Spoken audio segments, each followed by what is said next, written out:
Hey, this is Watto. Come on down to Crazy Watto's for crazy deals, eh? I've got the parts for every ship in the galaxy. Why would a chance cube dealing with Jawas when the best prices on Tatooine are right here, eh?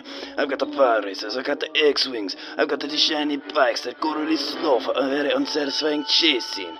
I know what you're saying. Watto, how do you keep these prices so low?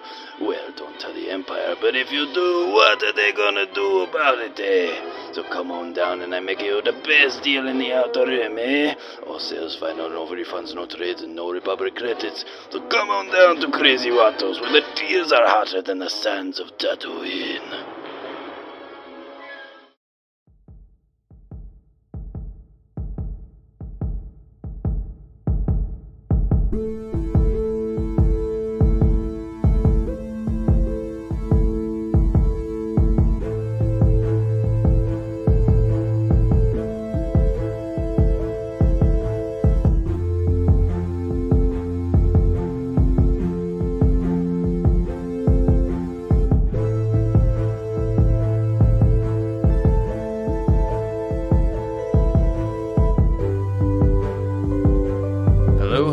Good Nomad friends, and welcome to the quick review of Kenobi Episode 4 in a galaxy far, far away. I am Dave, your host, and I am here with Brandon. Are we doing a staring contest? Yes. Yes, we are. And here with Eric. I will tolerate your weakness no longer. Yes. He just pops in for a little bit of the episode just to say hi. Mm-hmm. Well, all right. So, yeah, we just watched Kenobi Episode 4. It's a fairly short one, so we probably won't have a ton to go off on here. But I guess let's go quick reactions. Let's go with Eric first. I'm ready to go. I was telling these guys before, I'm at my standing desk. I'm ready to talk. I feel the energy.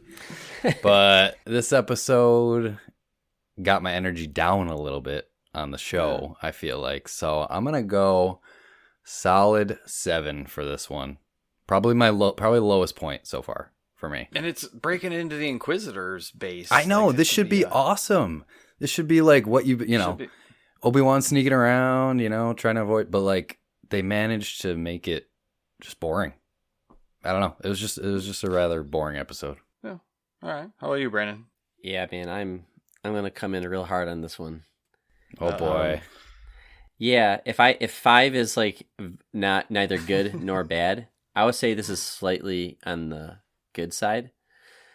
Okay. I feel like because it's Star Wars, I give it a 6. But if I was not a fan of this franchise, I would probably give this a 5.5. I don't think I could give it slightly like a 5. There was, for the things that I liked, rubbed you the wrong way. There's a lot of the entire plot of this episode was, to me, very frustrating. I likened it to playing like a Metal Gear Solid on extremely easy, where unless you're in front of the enemy, they are so bad. Like these, I love Imperial droids. I love seeing those things like probing around. I love them. They're like so iconic to me. And I love the sound. Yeah. But those things were very easy to get around, and the stormtroopers are just so bad. Yeah, Obi-Wan, like the droid detected him, and Obi-Wan literally just turned the corner, and that was about it. And then they escaped. I'm like, okay. I was pumped for like him infiltrating and fighting his way out. And I don't know if it's just like I don't know if it's just because if there's action, therefore it's good. I don't want to come off like that, but this episode, like you said, Dave. I mean, there was some action. But like, and it was great. Even the like action, him turning on the light. Dude, show me a room of like 50 stormtroopers. I not did 2. That was probably one of the best scenes. And he's taking them all out. I think that would have been, but that was like the closest that we got. And that was my favorite scene. But what about you, Dave? That was kind of like the little Mandalorian scene. I thought it was. I mean, it had a lot of convenient things that happened in this episode. Absolutely. The Metal Gear on solid kind of thing. Like they don't have cameras anywhere in this place, cameras. And people can just walk in and just say I have orders from there was somewhere. Such a weird throwaway thing that they said at the beginning. Obi-Wan's like, when they somehow have the plans for this fortress, just they happen to know exactly where it is. How do they know where it is? Like, is it's the thing. supposedly off the grid, and like nobody knows about it, but for some reason they do. They just happen to pull it up. And the guy in the beginning was annoying because he was like, "Oh, I know what the Empire can do. They killed my wife." And then he's like, "If you have my help, or if you want my help, you've got it." I'm like, like 2 seconds ago, he was saying like, "Get him out of here on the first transport out of here," and then 2 seconds later, he's like, "You have my help." I'm like, "What? Where did that come from?" So, Eric, they try to do some emotion, and I give them credit for trying to put that in there. I love when Star Wars tries to, but it felt so flat. It was like I watched this episode twice. His name is Wade. Wade says one thing in his scene in the early They part showed when they're that guy before the... Yeah, dude, with a fucking I didn't helmet even on. know that. No close-ups. He has one line. I thought they just came in at the end randomly out of nowhere. I didn't even realize they showed them at the beginning of the episode. That's what I was saying. I was like, Wade. Right. So, and then like when they show up, like he dies. It's just like, yeah. Like, I'm sorry, Wade, but nobody cares. Why didn't we kill the guy that we met in the beginning, the one that lost his wife? Because he so flat for me. It fell so flat, and like I like because like she was like the woman was giving it. That was a good performance. She looked like in her 2 scenes or whatever, 3 scenes. She sold that she felt the weight of that death, and that's something that we don't see. I keep picking on like Leia's character, but she's not bummed out that her entire planet. It's like a big plot hole, everybody knows, but like Leia not having any emotion to when her planet gets destroyed. She just goes, no. And next thing you know, the next scene she's picking on Luke for being short for being a stormtrooper. She's over that shit. Like you could say that to her character, but it's like I get that they're trying to. So I like when they have emotion. I get that they're trying to flesh out some of these side characters, the people who are helping Obi-Wan and, the people on whatever, the path as they keep referring to it. But like you said, I don't care about any of these characters. Like they literally give me 2 minutes to develop some kind of emotional response towards them. And then at the end of the episode, you expect me to care that Wade just got shot down, like... I was like, okay, sorry, Wade. I don't know. Let's leave Wade alone. Poor Wade. Let him rest. Bottom of the sea. I don't know. I wouldn't give it a high grade myself. I'm like probably like a 7-ish, 6-ish, like in that area. It's not like I hated watching it, but I was just like, no, I don't know. Like I keep expecting. What number sister is she? 3rd sister? Yeah, that's you're reminded that she's 3rd sister because that's the only one guy talks about. 3rd sister is Reva, yeah. 3rd sister, I'm so mad at you. Like she doesn't use it. Like she should be using a lot more force powers and stuff. She's looking. I'd be torturing kids and cutting off fingers and doing all like. I mean, she was trying to. Know, she's very Leia, uneven. At the end there. How do you guys feel about the force power usage in this show? Because like, remember when in episode 4 when Darth Vader uses any of the power? I remember him force choking somebody and sensing somebody and then using a lightsaber. Does he use any other powers in A New Hope? I don't think so. Obi-Wan Kenobi only has a couple, right? He does. He can control people's minds, right?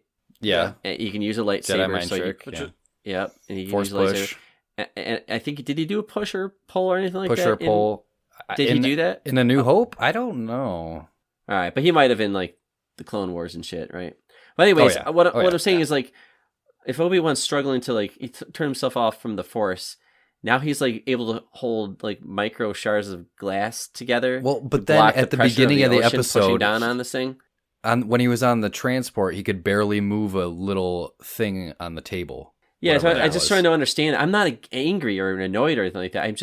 I'm just frustrated with the storytelling because I'm questioning some of the stuff that they're showing us. Like. Well, they show us Wade dying, but we don't care. That was an easy one for us to pick on. Kenobi went from 0 to 60. That's more of what I wanted. That's more of what I wanted to see is like... But you want it to be a natural transition. Well, I said it last episode. I was like, I was hoping we would get some sort of like Obi-Wan training montage where he's like really trying to reconnect with the Force and figure out his Force powers and remember how to use it because he shut himself off from it and everything. But like... at the beginning we see him moving this thing around on a table and he's barely able to do it. And then by the end, he's, like you said, he's holding this window shut with the pressure of an ocean around him. Like, Well, basically, just when the lights inconsistent. go off and he frees Leia, like that's when, like he just turns it on there because he's killing those guys and sneaking around and doing stuff. But then, I guess I mean, he's running away 2 seconds later and he's like deflecting blaster bolts back all of a sudden, like it could be, perfectly. I guess you could Not perfectly, explain it away as like it's, I don't know, it's linked to his emotions, you know, so the force Could be, powers or are, he's you know, stronger getting when his he's, yeah. Or like when he's, because obviously he had to hold that glass back to save Leia, so I don't know. I feel like you could explain it 100 different ways, but it just feels inconsistent, especially when when it's in a 40-minute episode, you know. I have a theory. Let's talk. I have if a we're theory. All bagging Oh, on I- stuff. well- Okay, go. Well, my theory is about production. I think that what we're seeing is not the entire. I bet there was a bigger story here, and they're cutting out so much stuff. I think this was supposed to be much longer than 6 episodes. I wish it wasn't and only 6 episodes. Yeah, 'Cause I'll It needs say this- time to That breathe. Could be, but this looks great. I think visually Oh yeah, that Deborah Chow, right? I think is the director, and like everybody that's working with her, like the Disney and Lucasfilm team is doing a great job.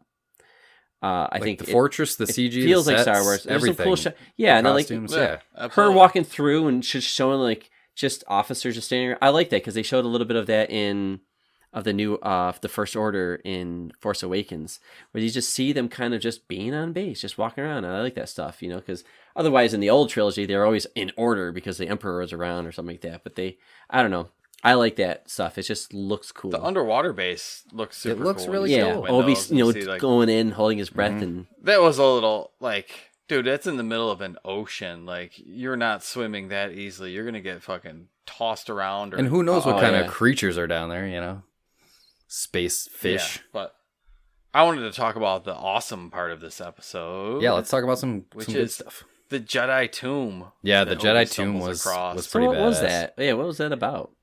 I think it's Looks just their like they're frozen, trophies. like amber. I think it's just the basically. But are they Inquisitors' dead? trophies. I think they're don't know if dead. they're quite dead. A tomb means you're dead The- and you're underground. The one right? guy, Because it's not like carbonite from- where they're, you know, they're still alive, frozen. I think they're like encased, you know. They're their trophies. It's their trophy room.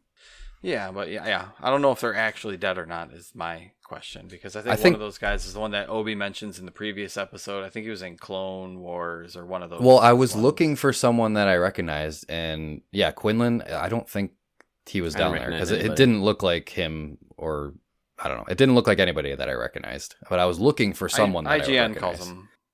IGN calls them corpses, but there's Tira Sinube, which appears in Clone Wars as well. So yeah, Why would they have Poor little- Why would they have the kid, the Padawan, as a trophy? Like The that's youngling. not. That was like he was still like in school gear though, like his hat, his helmet. That or was whatever. just for shock value, you know. But I was saying if that's from like Order Yeah. 66, then like that's not much of a but trophy. You took him if out. they're as a kid. dead, Yeah, I don't know why they would bring a youngling back, but whatever. if they're dead, they would probably be upstairs as trophies. That's why I'm thinking that maybe these guys aren't dead, or maybe they saved them in there to like, because Snoke is doing, or Snoke, Palpatine is doing all sorts of cloning experiments down there. Apparently, there's a little scene. I must have missed it. I watched this with kids, which was kind of annoying because I have to keep yelling for them to shut up. But, I hear that, man. you see Snoke in one of those tanks down there somewhere. In what? Down in this episode? Or is this? No. No, it's not that one. But you see, like, I'm assuming this is how the cloning starts, is somewhere down there, like that. So I don't know. Maybe they're using them as maybe they're using their DNA to use them as. Yeah, there's like an stop understory. trying to Subjects bring for that in kind of stuff. whatever was in Rise of Skywalker.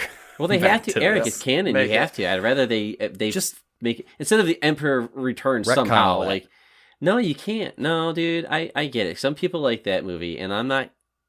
Like, I'm not too for late. hating You on can't- parts of Star Wars or things I don't like. Like this episode, I think is one of the weakest things in Star Wars I have seen, and it was like. That's a little harsh. It's harsh, Dave, but- but Yeah, like, that's- come on! Look at the ideas that they've given us, like Obi-Wan going to get Leia in like a city, like a Star Wars grungy nightclub, whatever, like meeting prostitutes and drugs, like, and it's none of that. It goes to a weak rooftop scene, and then he meets like that Jedi guy that's faking it, and then they're like out. It was then and Riva does like backflips and stuff like that. We didn't get any seedy stuff. I like him staying in a hotel, him like learning the area, making friends. None of that. It's just you're gonna need. Well, you said before it's like it's boiled down. Like this is like. Well, there's not a lot of time to screw around when you're 6 episodes and they're like, this one's not even 40 minutes. I think that's the problem. There's no time for anything to breathe, you know? Right. Like they're just, they're constantly going on to the next thing. Like Obi-Wan, they're sneaking into the base. Obi-Wan's sneaking through the corridors, you know, he's looking for Leia. Rescue, like this whole thing in the Inquisitor base like takes place within less than 40 minutes. This whole rescue of Leia should have been 2 episodes when this should have been a huge deal that she was captured, you know, but like it's like they barely even tried, and they're like, oh yeah, we rescued Leia from one of the most secure fortresses in the galaxy, you know, with the most powerful Siths remaining. Like it's just, I don't know, so stuff like that Tala's whole thing, like going in. And she get fine, like it was predictable as hell. Oh, she's gonna get stopped. And then she's gonna like probably pull a rank and act tough and like they won't see anything. But then she sits next to like 4 or 5 other officers in that room, and she's talking to Kenobi. Back up. Oh, hold on. I have a question. Before she's going in, whatever she says, she's like a higher ranking officer, blah blah blah, and then she says something like, do you want me to tell the Grand Inquisitor? Do they not know that the Grand Inquisitor is dead? Like, I caught that. They have to know that. I didn't even think of that. They have to know that. Like, I don't know. Maybe the Inquisitors keep everything that they're doing super secret from all of the other, Imperial officers and everything. But like, it just seems weird to me. That it was just a weird thing that I'm like, I would feel like they should know that he's dead. They probably haven't seen him around. All the other Inquisitors are just walking around the facility. Like, there's only the 3 of them, 2 now, right? There's this brother, that other chick, and third sister. So yeah, and like how have you don't have any time for us to learn about these other Inquisitors. Like there's no time. See them. They have no lines. No lines, no backstory. But I don't know. Maybe Boba Fett didn't, and Darth Maul didn't. So who cares? He disappeared for a couple episodes. Yeah, there's a lot going on, but at the end, Vader showing up was kind of cool. That was a cool scene. I like that. Jumping in and laying the smackdown, but the thing. But I also didn't know if I wouldn't think he would be that empathetic, like in reality, towards Riva, Sure, she put a tracker on their ship. Like. That doesn't seem like that. I guess that's kind of cool, but like that's not that great. Like I don't know. Her whole argument was like that it would lead them, to the base or the headquarters. Yeah. But like, which I don't know. Does Vader really give a shit about that? I don't know. Yeah, he's more interested in hunting down Kenobi, which he waltzed in and waltzed out. Right. Basically. Which those speeders, I didn't think those speeders either when they were coming in to get them, like they had them stopped in the what is it, the hangar bay or whatever. Mm-hmm. Like they just come in and I don't know, I'm just basing everything off of my video game knowledge, but like the land speeders, no, I agree, like they could just come zooming in at full speed and then like the camera cuts away and you don't see him like turn around from, like I would assume I thought that the same thing. Stop that fit. Like it was like that was just a weird way of how they came in, stopped, and disappeared for a second, and then they were like, "All right, get in." And yeah, I know it's them up. Whatever. I know we're being so critical, and like this obviously happens all the time in Star Wars and pretty much every media. But like they get saved just in time with the ship swooping down right as they're about to. All the stormtroopers converge on them and Riva converges. They could have had second thoughts a while ago, and they were just hovering and said, like, yo, if we see them escaping, let's go in and get them. But let's wait. Let's give it like a couple hours or something like that. So I can make that up in my head. That didn't bother me. It's just it was just Wade's death. I don't know. It's just like, who's Wade? How do they know? I don't care about Wade. Wade died. Why are we spending time? Wade was a sweet ass pilot, I guess, because he got in and out. All right. But, let's. I don't know. Do we have anything else positive to talk about? Kenobi using his lightsaber was cool. I know it sounds action makes it good, but like it was my favorite. That's stuff. what we want to see, though, man. That's what I want to see. I want to see Kenobi using his lightsaber. I don't want to see him like using a blaster pistol or I just want to see him whipping out his lightsaber, taking out stormtroopers. And we got a little bit of that. Like you said, got a Brian. mind trick in this one episode too, which was, was good to see. That was kind of like the opening of the faucet, of the Force faucet. Was that when he did the little, when he was hiding? The noises. Yeah, the noises, yep. I did appreciate that. I like that. So, well, imagine in the Vader scene. Imagine if they did Kenobi like they did Mandalorian, where like there are no scenes without the Mandalorian. Watch at least the first season, but the second season too. There's no villain stories. You don't follow the villain at all. Every scene has Mandalorian. That's what if they did that with Kenobi? Not everything, but like much more. Last episode was a lot of that. That's what I came here for. I mean, obviously, I want to see some Vader action too, but like from Kenobi's perspective, Leia and Reva, they get their own. They're also, this is their show as well. He's sharing it with 2 other characters, technically, if you look at it. And then if you add Tala, I mean, it's fine, but like, I don't know. No, it's not in it enough. Crowded. Yeah, definitely. Which I liked her in this episode as she's the officer. Right. Yeah, the acting's fine. I mean, she does what she can. Was good. It's just, come on, you didn't even die in this episode. I mean, you got out too. You guys are surrounded, fully surrounded, right? And they got out. That's what I'm saying. It's like I said in the beginning. It was just a convenient episode. Everything convenient. He's walking out with a giant beard and long hair, and a kid like tucked under his coat, and like a trench coat. Yeah, and nobody's noticing this. And the problem I was like, that's the shittiest disguise ever. He does not look like an Imperial officer. He has a hat on, and he has like a trench coat. Right. And I'm like, like who's taking a fool? I mean, I know there was commotion going on at the time, so maybe nobody noticed him really, but like, yeah, I feel like it's just very predictable. Like this whole series has been pretty predictable so far. As soon as we knew what the series was about with Obi-Wan and Leia, and Obi-Wan, his mission is to get Leia back to Alderaan and her father or whatever, her parents. It's just like this back and forth. Leia, Obi-Wan goes to escape. Leia gets captured. They rescue Leia, and then we know the next episode Reva's gonna come looking for him, and then Darth Vader's gonna come at the end. Like, it just feels so predictable, Yeah, Vader's gonna kill Reva. I just feel like I know exactly what's gonna happen. Something like that. Yeah. I'll say one thing before we wrap up. I do have one thing that I was wondering, and maybe you guys agree with me or not. Does Reva have like PTSD with torturing Leia? Like, she seemed very hestant. Like, she didn't want to do it. Like, she seemed very emotional in her performance. She gave her a lot of chances to talk. Because she could have just started smacking her around and like cutting off fingers. She's playing something, good but she cop, bad cop. But she was both cops. Yeah, I also think she didn't want to do it though. She's like, I think she probably gained a little respect for her too, because she was like, "Oh, you're strong." You like commenting how strong she was with the Force when Leia was resisting Reva's mind control. Which, I don't know. How old's Leia in this? 10? 10, she's supposed to be. No, yeah, I guess maybe a little bit. I don't think, like, she doesn't know she has the Force. Like, is she just staring at her really hard, or it's just natural? I don't know. I think it's just instinct, I guess. Natural ability. So, all right.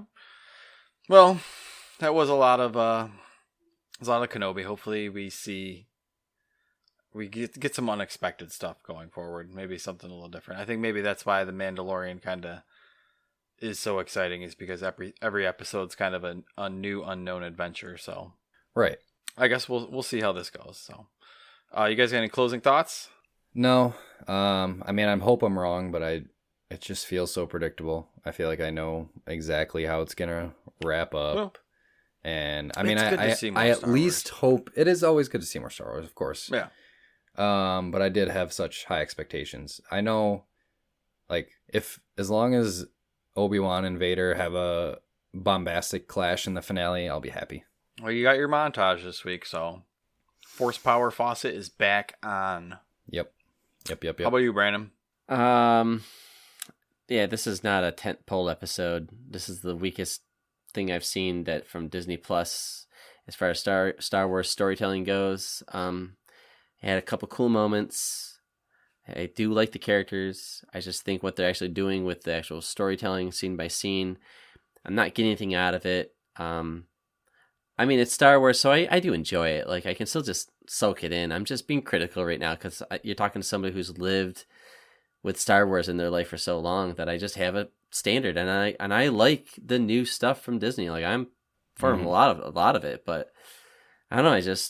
This one's letting me down, and just because it's 6 episodes. If it was 10 episodes, I wouldn't mind an episode like this. But when there's 6, Right. it makes my every episode be matters. So Feel like it's wasted. Like a little wasted opportunity when you know tighter, you're only going to a get. little cleaner. Well, you said it. You said it, Brandon. I think I said this in like our first episode, but like, I mean, Obi-Wan is my favorite character, and what I've been waiting for is some like more character development that we didn't know about, you know, from the original trilogy or from the prequels. But like you said just now, I feel like I'm not getting much out of this series so far. Yep. Yeah. Well, it is what it is. Eric, why don't you hit us with some socials real quick, and Sure. we'll hit the hyperspace. All right. You can follow us at Nomads of Fantasy on Twitter and Instagram. You can visit the nomadsoffantasy.com for all your nomad needs. You can email us nomadsoffantasy.com at gmail. Wait, hold on. Nomadsoffantasy at gmail.com. There it is. Please email us. If you disagree with all our thoughts and you think Obi-Wan is fantastic, we would love to hear your thoughts because, you know, I know we've been harsh on it, but There's a lot to like though. Like there is. Like Brando was saying, like the visually I think- fantastic. I think it's that's just some why- of the storytelling is. I think that's why we're so critical of it, is because, you know, it's important. Obi-Wan's such an important character. Darth Vader's such an important Leia character. putting her hand on Kenobi was a nice touch too. Yeah, That was sweet. nice. I liked was that sweet. moment. It didn't mean that much to me, but like I liked what they're trying to do, and I thought that was just a cool scene. Like, man, like seeing Obi-Wan with a child around him, like a true child, because we got it. We didn't get that with Anakin in Episode 1. No. Like, Qui-Gon dies, and says, "You will train him." You know, great, or train him, you will. You know, it's just like, and then that's it. Next thing you know, he's fucking like 18 or 20 years old. You don't get to see him actually with a child, so it's not. It was just nice to see that little moment. That is the one thing I'll say about Obi-Wan's character development is his relationship with Leia. Right. That's really good. Because, yeah, I mean, I don't want to, whatever. I know we're wrapping up, but like he was stuck in the desert all these years, isolated, alone, you know, and then this child comes into his life and he finally has like some purpose again. So. Because he's watching Luke from a distance, It's good to see. and he's actually with her, and he's like, man, I really shouldn't be here, and now he's like, I can't leave, I can't just let her be captured, I have to go get her. Yeah, it's Right. like that story is buried under all this other stuff that's distractions that don't really pan out to be as epic or whatever we want them to be, and Right. it's just messy storytelling. They'll probably get it, you know. I was looking at the director's history, and she's fairly new. Like, she's done some good work, but nothing like this. I think this is just a bigger thing. You got Star Wars, you got Kenobi, Star Wars. Well, directing wise, all right, we're wrapping up, but yeah, directing wise, it's fine. But it's just the story and the pace, I think, is a little off. Yeah. But All right, Dave, hit to that be continued. hyperdrive. I don't know what sound a hyperdrive. Does it work? Oh, hyperdrive failed. All right. Oh. Well, with that, as always, safe travels, nomads, and may the force be with you.